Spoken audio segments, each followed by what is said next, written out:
Hello, welcome to this video on inflation. What will we learn in this video? First of all, we'll have a look at the definition of inflation. Second, we'll have a look at how inflation is actually measured.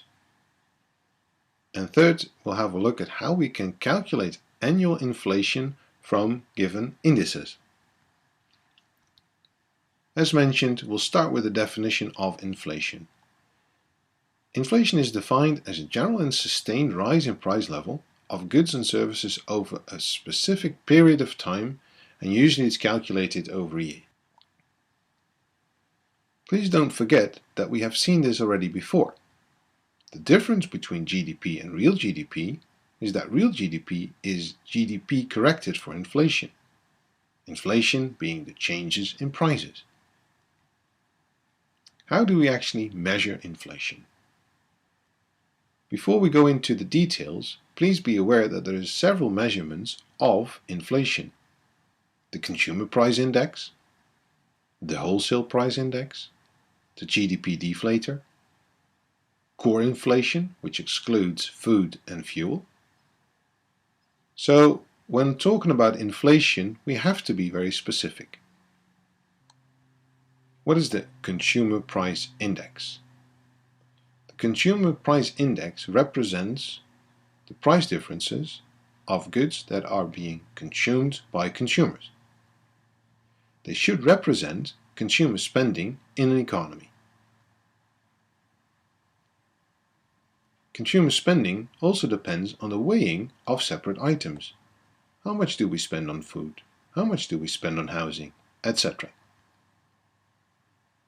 The next step is to determine the price level of a base year. This base year is given the index 100. We then collect data on the prices in the current period, and we relate these prices to the price level in the base year. This way we determine the index for a current period. Let's have a look at that first step. The selection of a basket of goods and services. Please find an example on your screen from the UK in 2010. As you can see, this is all very detailed, from breakfast cereal various selected biscuits to outdoor furniture, for example a patio set. We then have to weigh the separate items. On your screen you will find the CPI for Germany. In 2010, all items less food and energy was 79%. Housing was almost 22% of CPI. Energy 10%, and food and non-alcoholic beverages again 10%. For each of these items, a more detailed description would be available per item. Once we've established the weighting, we'll have to look at a base year. Let's have a look at the Eurozone. On your screen, you will find the Euro area CPI for 2001 to 2013.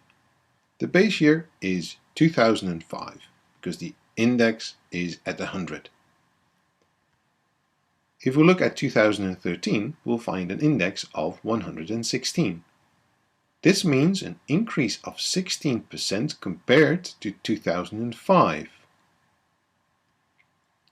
So what if we want to use the indices to calculate annual inflation?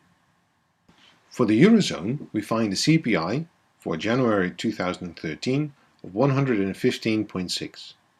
For January 2014, it was 117.1. Please be aware that you cannot subtract these two just to find inflation. How then to calculate the increase in price level as a percentage? You subtract the Consumer Price Index of 2014 from the Consumer Price Index of 2013, and you divide it by the Consumer Price Index of 2013. Eventually, it gives a percentage change of 1.3%. As we have established what inflation is, we can continue to the video aggregate demand, as aggregate demand deals with the relationship between price level and real GDP.